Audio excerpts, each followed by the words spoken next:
صلوا علیہ وآلہ۔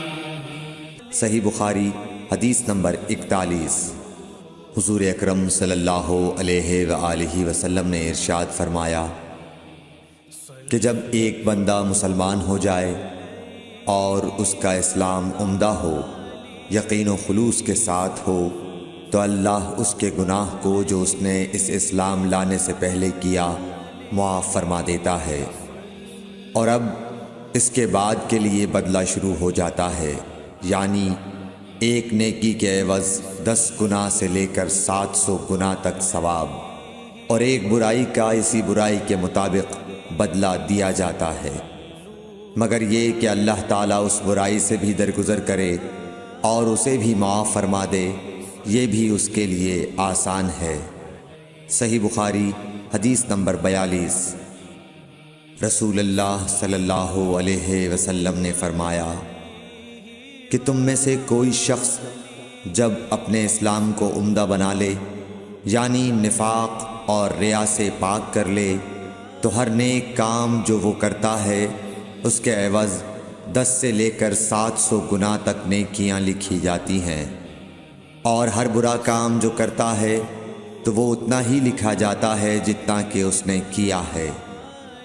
صحیح بخاری حدیث نمبر 43۔ رسول اللہ صلی اللہ علیہ وسلم ایک دن حضرت عائشہ رضی اللہ تعالی عنہا کے پاس آئے۔ اس وقت ایک عورت حضرت عائشہ رضی اللہ تعالی عنہا کے پاس بیٹھی تھی۔ آپ صلی اللہ علیہ وسلم نے دریافت کیا، یہ کون ہے؟ عرض کیا، فلاں عورت، اور اس کی نماز کے اشتیاق اور پابندی کا ذکر کیا۔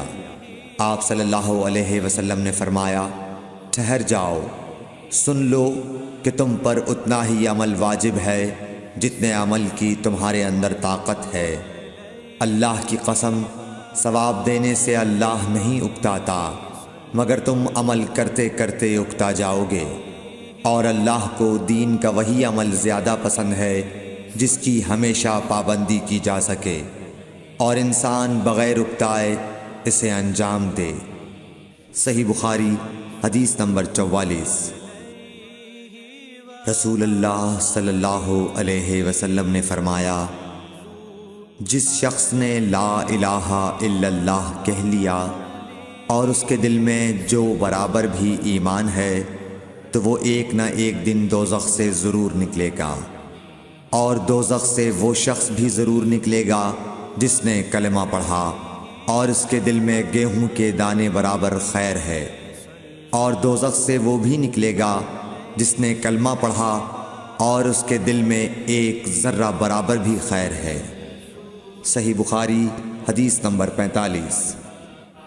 ایک یہودی نے حضرت عمر بن خطاب رضی اللہ تعالیٰ عنہ سے کہا کہ اے امیر المومنین، تمہاری کتاب قرآن میں ایک آیت ہے جسے تم پڑھتے ہو، اگر وہ ہم یہودیوں پر نازل ہوتی تو ہم اس کے نزول کے دن کو یوم عید بنا لیتے۔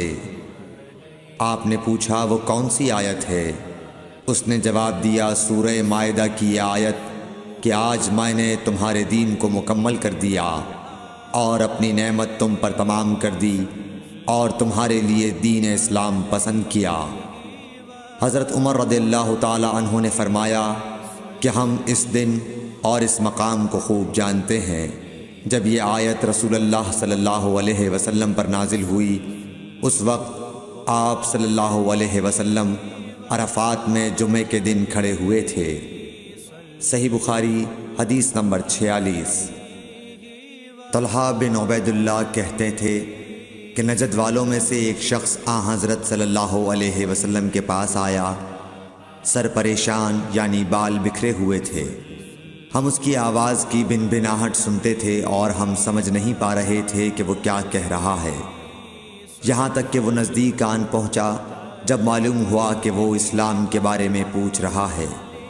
حضرت صلی اللہ علیہ وسلم نے فرمایا کہ اسلام دن رات میں 5 نمازیں پڑھنا ہے۔ اس نے کہا، بس اس کے سوا تو اور کوئی نماز مجھ پر نہیں۔ آپ نے فرمایا، نہیں، مگر تو نفل پڑھے تو اور بات ہے۔ آن حضرت صلی اللہ علیہ وسلم نے فرمایا اور رمضان کے روزے رکھنا۔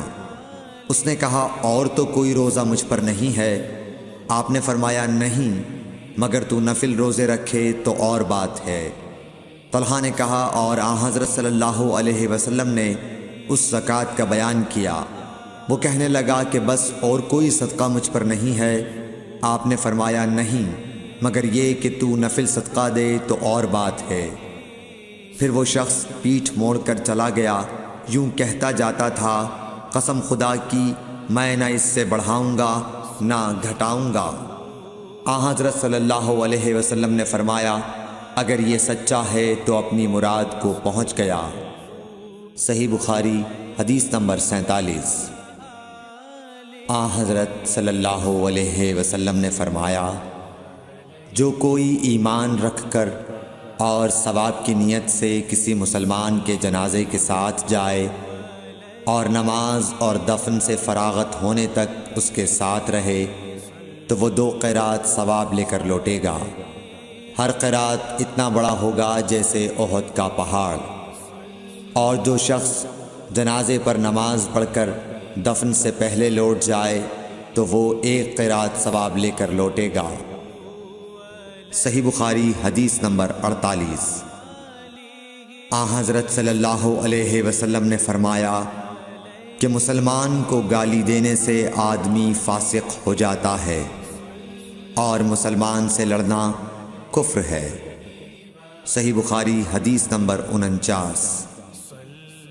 آن حضرت صلی اللہ علیہ وسلم اپنے حجرے سے نکلے، لوگوں کو شب قدر بتانا چاہتے تھے وہ کون سی رات ہے۔ اتنے میں 2 مسلمان آپس میں لڑ پڑے۔ آپ صلی اللہ علیہ وسلم نے فرمایا میں تو اس لیے باہر نکلا تھا کہ تم کو شب قدر بتلاؤں، اور فلاں فلاں آدمی لڑ پڑے تو وہ میرے دل سے اٹھا لی گئی، اور شاید اسی میں کچھ تمہاری بہتری ہو۔ تو اب ایسا کرو کہ شب قدر کو رمضان کی 27ویں، 29ویں اور 25ویں رات میں ڈھونڈا کرو۔ صحیح بخاری حدیث نمبر 50۔ ایک دن آن حضرت صلی اللہ علیہ وسلم لوگوں میں تشریف فرما تھے کہ آپ کے پاس ایک شخص آیا اور پوچھنے لگا کہ ایمان کسے کہتے ہیں؟ آپ صلی اللہ علیہ وسلم نے فرمایا کہ ایمان یہ ہے کہ تم اللہ پاک کے وجود اور اس کی وحدانیت پر ایمان لاؤ، اور اس کے فرشتوں کے وجود پر، اور اس اللہ کی ملاقات کے برحق ہونے پر، اور اس کے رسولوں کے برحق ہونے پر، اور مرنے کے بعد دوبارہ اٹھنے پر ایمان لاؤ۔ پھر اس نے پوچھا کہ اسلام کیا ہے؟ آپ صلی اللہ علیہ وسلم نے پھر جواب دیا کہ اسلام یہ ہے کہ تم خالص اللہ کی عبادت کرو اور اس کے ساتھ کسی کو شریک نہ بناؤ، اور نماز قائم کرو، اور زکوٰۃ فرض ادا کرو، اور رمضان کے روزے رکھو۔ پھر اس نے احسان کے متعلق پوچھا۔ آپ صلی اللہ علیہ وسلم نے فرمایا احسان یہ ہے کہ تم اللہ کی عبادت اس طرح کرو گویا تم اسے دیکھ رہے ہو۔ اگر یہ درجہ نہ حاصل ہو تو پھر یہ تو سمجھو کہ وہ تم کو دیکھ رہا ہے۔ پھر اس نے پوچھا کہ قیامت کب آئے گی؟ آپ صلی اللہ علیہ وسلم نے فرمایا کہ اس کے بارے میں جواب دینے والا پوچھنے والے سے کچھ زیادہ نہیں جانتا، البتہ میں تمہیں اس کی نشانیاں بتلا سکتا ہوں۔